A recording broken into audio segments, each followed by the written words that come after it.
네, 안녕하십니까. 이재필입니다. 자, 일요일, 저 시황 올려드리는 시간이죠. 오늘이 올해 마지막 영상을 올려드리는 게 될 것 같습니다. 자, 지금, 오늘 토요일인데, 뭐, 이 영상이 올라가는 거는 제가 일요일 낮에 올라가도록 그렇게 좀 해드릴 겁니다.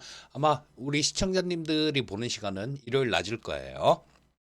자, 오늘은 이 연말인 만큼 24년도 복귀를 한번 해보고 25년도 투자 전략도 환경이 많이 바뀌면 그 투자 전략은 수정이 될 수도 있겠지만요. 어쨌든 지금 현재 상황에서 저 2025년도 투자 전략도 조금 짜보는 시간 갖도록 하겠습니다. 먼저 미국 시장부터 좀 보고 넘어가면요. 미국 시장도 지금 나스닥 차트인데요. 차익 실현 물량이 좀 나오는 것 같습니다. 여기서 요게 조금 아팠어요. 자, 이날 여기서 두들겨 맞은 이날이 연준 통화정책회의 하면서 파월 의장이 조금 매파적인 얘기를 하면서 두들겨 맞았는데, 자, 요걸 극복을 해주고 돌파를 해주기를 조금 기대했었는데 지금 그런 모습은 아닙니다. 그렇기 때문에 자, 여기서 좀 이 미국 증시 같은 경우는 나스닥 같은 경우는 22평선이 아직까지 빨간 선이 살아 있어요. 이렇게 위쪽으로. 그렇기 때문에 아직까지 뭐 야 큰일 났다. 뭐 이렇게 얘기하기는 조금 어려워도 약간 좀 신경이 쓰이는 그 정도 움직임은 나오고 있다라고 보시면 될 것 같고요. 자, 우리나라 지금 연말인데 이때쯤 되면 항상 그런 얘기, 그런 생각들을 하죠. 올해도 갔구나. 뭘 했나 올해는 그런 생각이 듭니다. 자, 지금 막 연말에 되게 많이 어수선해요. 그리고 저 자신도 뭐 올해 특별한 거 한 거 없는 것 같고 지금 우리나라 대한민국 같은 경우는 작년보다도 오히려 좀 많이 퇴보하지 않았나 싶은 뭐 그런 생각 때문에 조금 안타깝습니다. 자, 지금 어제 금요일도 마찬가지로 시장이 좀 어지러웠죠. 뭐 금요일 날 보시게 되면 일본은 한 1.8%나 올라왔어요. 굉장히 강했습니다. 대만은 0.12% 정도 올라왔고요. 자, 뭐 일본, 대만 그리고 중국 같은 경우도 0.06% 강보합 정도는 됐습니다. 근데 우리나라만 코스피가 1%, 1.02% 정도 하락했고 코스닥은 1.43% 하락했습니다. 요거는 정치적인 불안 때문에 이런 모습이 나온 거죠. 자, 이 정치하시는 분들이 경제를 도와주지 못할 망정 이렇게 괴롭혀도 되나 싶은 생각이 듭니다. 지금 이번에 새로 원달러 환율이 급등하고 좀 안 좋은 모습을 보이게 된 거는 그 부분이었었죠. 그 대통령 권한 대행 한덕수 총리가 그런 거를 저 헌법재판관 저는 이거는 최소한 헌법재판관은 이 임명해야 된다라고 생각을 하고 뭐 임명하겠지 이 정도는 그렇게 생각했습니다. 근데 이 한덕수 권한대행이 이 헌법재판관 임명에 대해서 다시 여야가 합의해와라 뭐 이런 얘기를 했어요. 이건 합의 안 되는 거를 합의를 해와라 이런 얘기를 한 거죠. 그리고 저 같은 이 법에 대해서 정치에 대해서 무지랭이도 지금 최근 들어서 뭐 이런 것도 알게 된 내용이지만요. 걱정하고 있는 상황을 왜 그 책임 있는 자리에 있는 분들이 안 하는지 도저히 모르겠습니다. 지금 제가 모르시는 분들도 계실 테니까 저 역시도 몰랐었으니까요. 간략하게 설명을 좀 해드릴게요.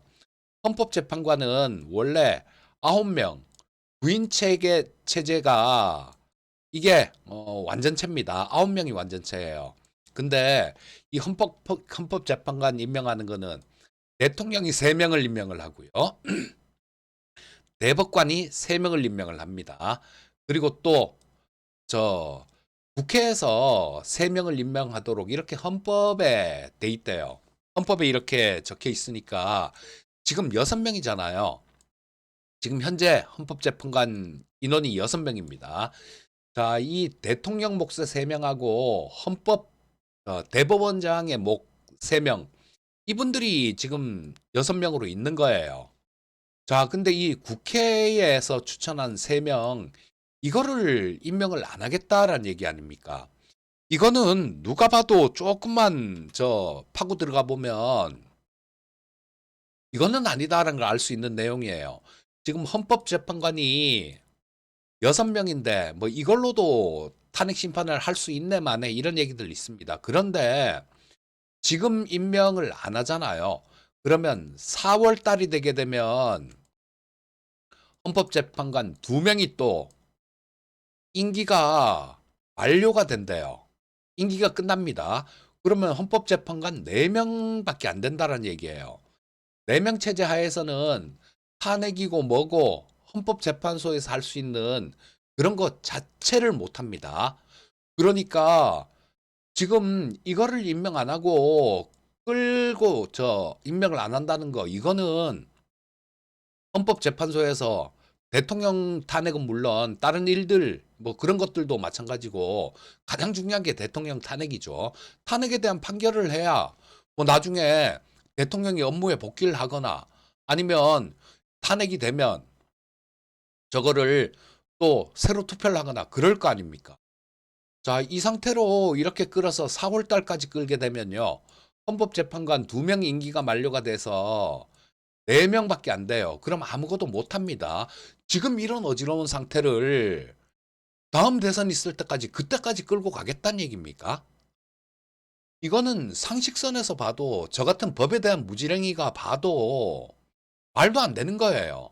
그리고 한덕수 총리가 한 얘기가 뭐 국회에서 합의를 해와라 이렇게 얘기를 했죠.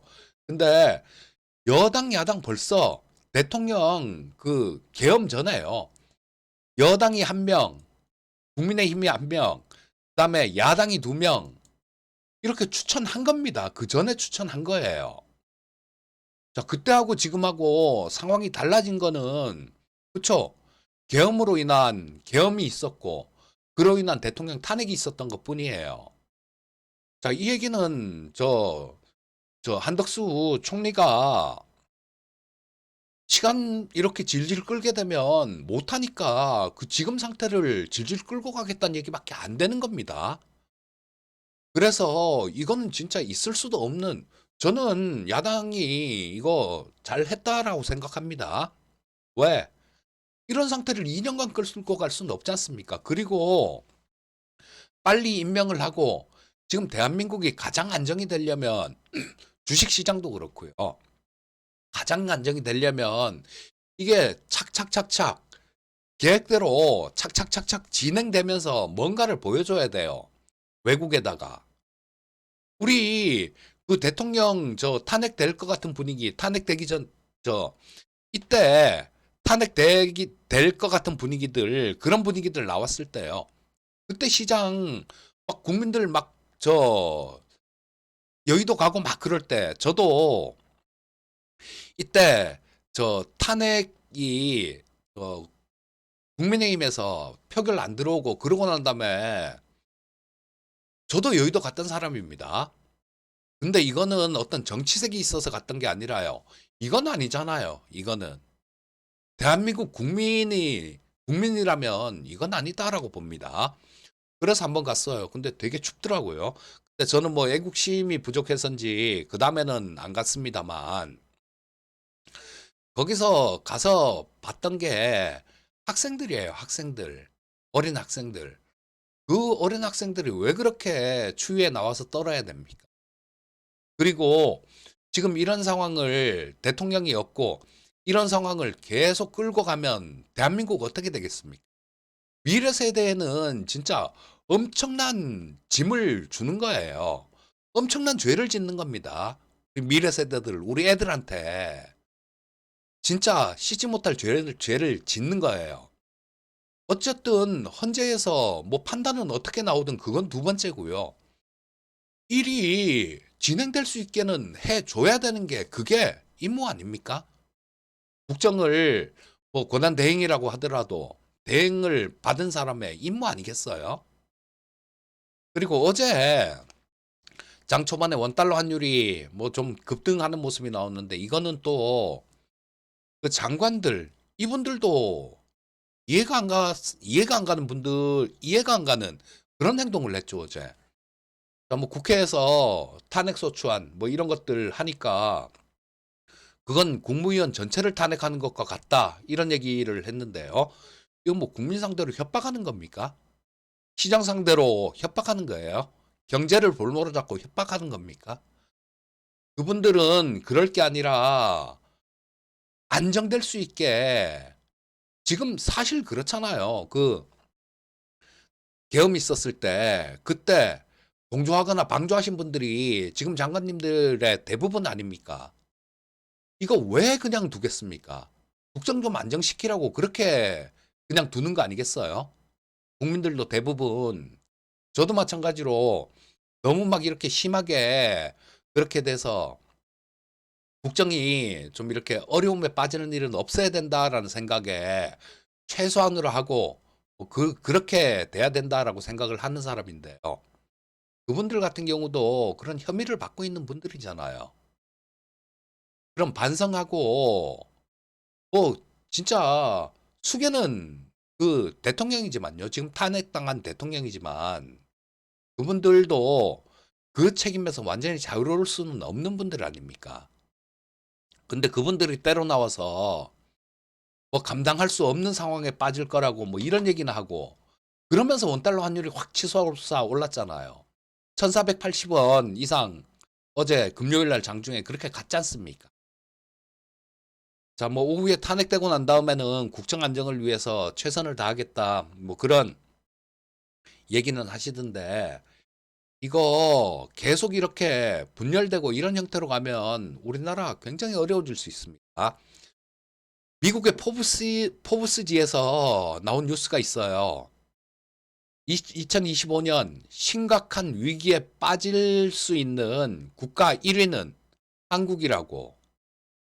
지금 이렇게 계속 이런 시간을 계속 길게 끌고 가면 그 현실화 될 확률이 높습니다.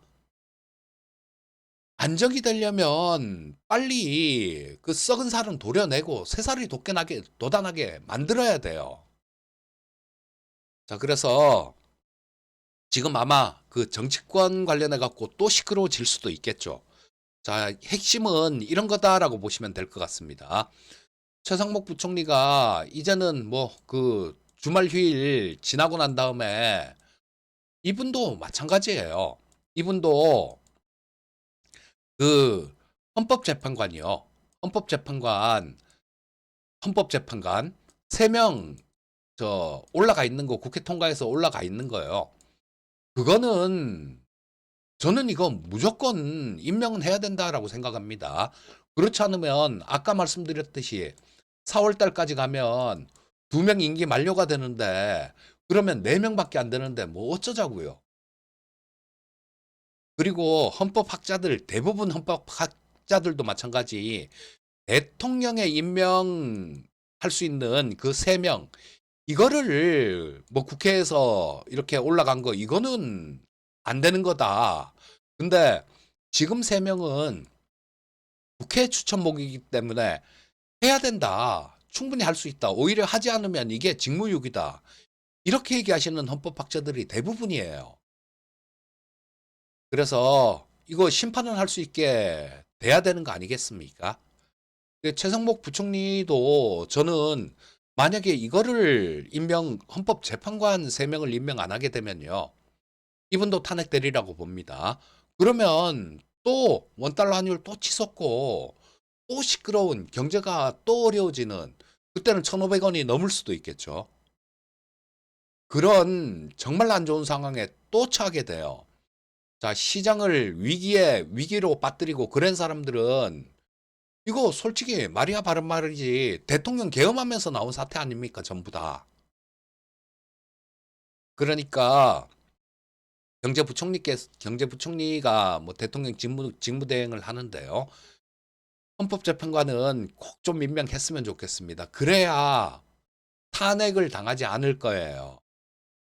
이 또 탄핵하고 그런다라면 저는 그렇게 생각합니다. 야당 쪽에서는 당연히 그 임명 안 하면 탄핵을 하리라고 생각해요. 그리고 할 수 있는 일이고 방금 말씀드렸던 제가 말씀드렸던 이 부분만 봐도 그렇지 않습니까? 심판 자체를 못 하게 되는데 그리고 9명이 돼야 되는 게 지금 뭐 그렇게도 얘기를 합니다. 6명만 돼도 할 수는 있다. 근데 여기서 한 명만 반대를 해도 그리고 대통령이 임명한 뭐 그분도 헌법재판관 중에 한 분이 있지 않습니까? 그리고 이게 대통령 탄핵되기 전날이요. 전날 진화위인가요? 진실화위위원회 그 원장이 대통령이 임명을 했는데 탄핵되기 전날 임명을 했습니다.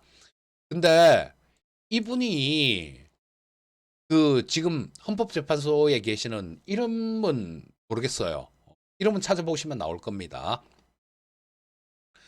그분의 저 이게 뭐라 그러지? 부인의 언니인가 동생 자매를 뭐라 그러죠? 하여튼 예. 처형인가? 아, 처형이네요. 예, 처형. 자, 부인의 처형이라든가? 하여튼 그 부인하고 인척 관계예요. 부인의 언니인가 동생일 겁니다.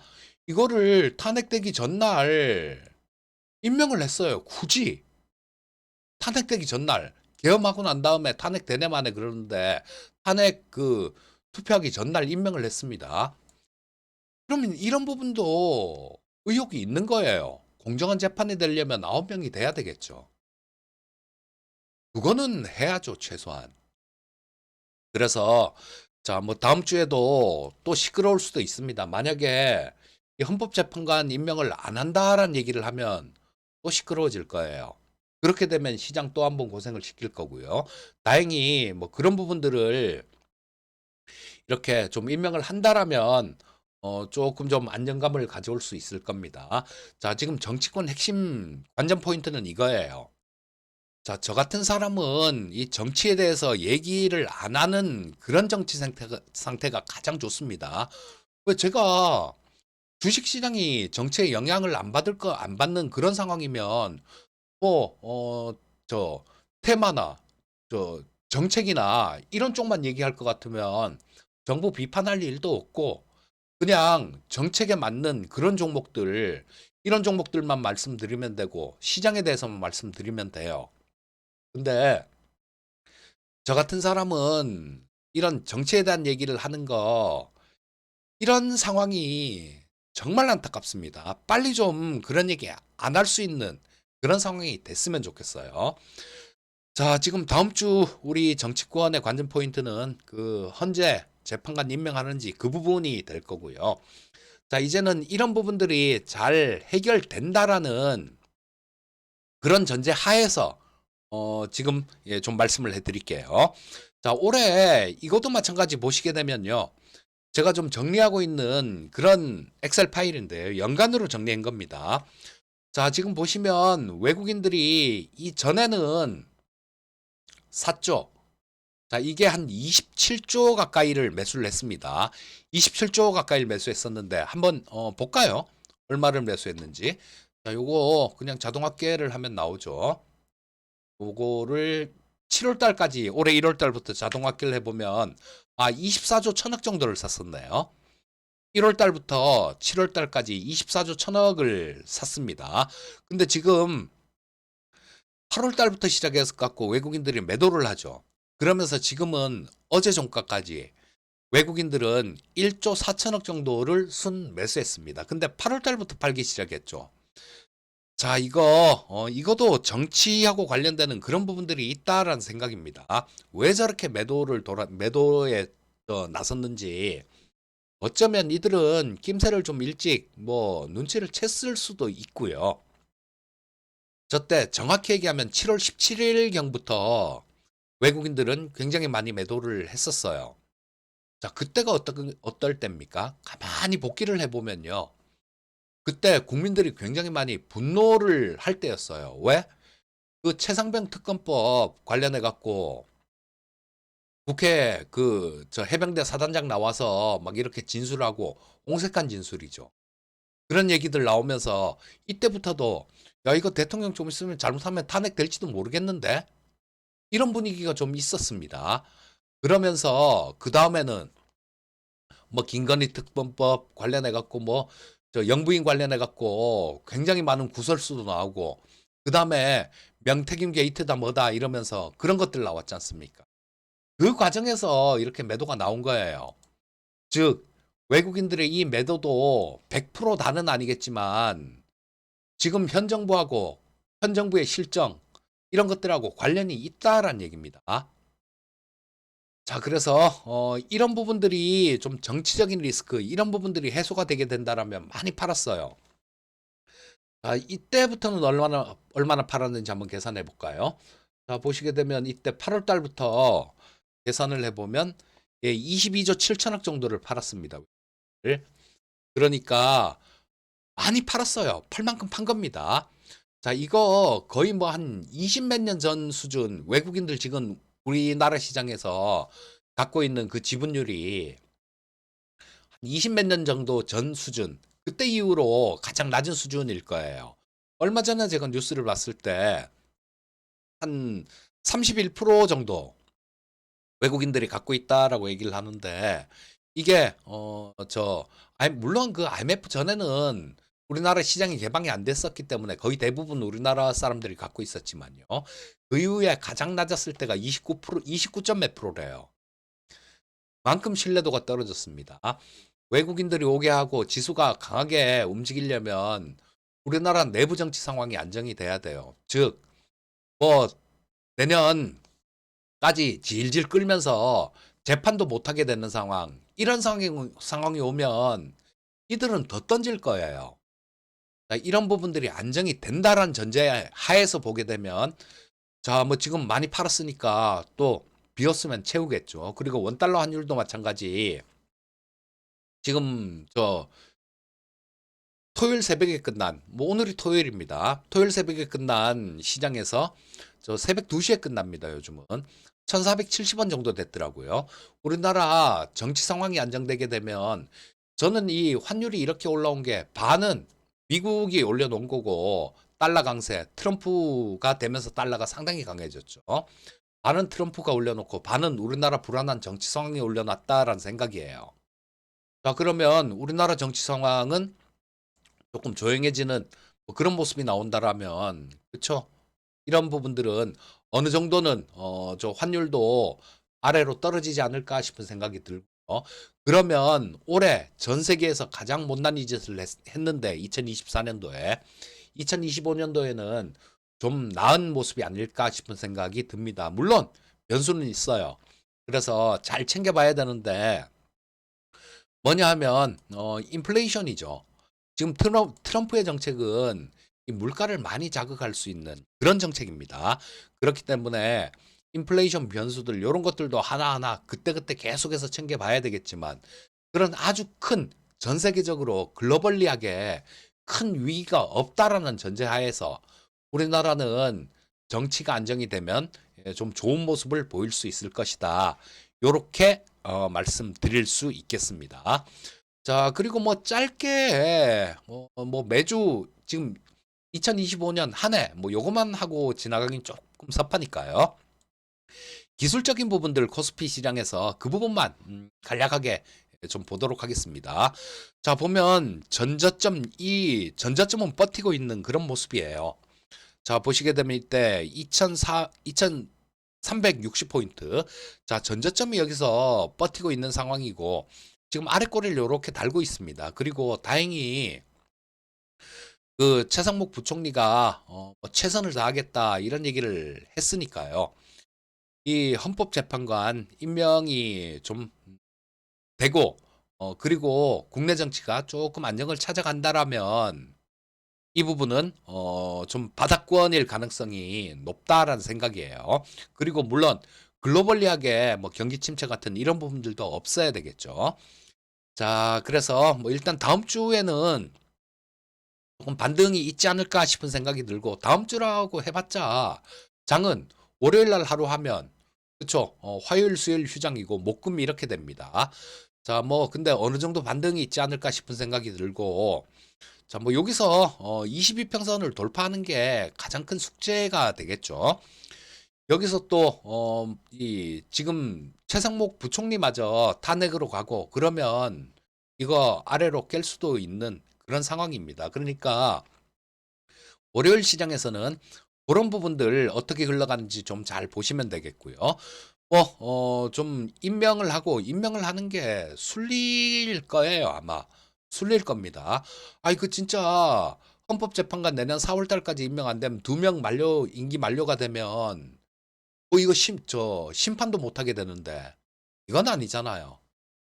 물론 뭐 헌재에서는 그 전에 좀 끝내려고 그렇게 하고는 있습니다만 최장 180일이 소요된다 그러죠. 네, 이게 구인 체제로 가서 원활하게 진행이 된다라면 그게 우리나라 정치 안정에 가장 도움이 되는 부분이다라는 생각입니다.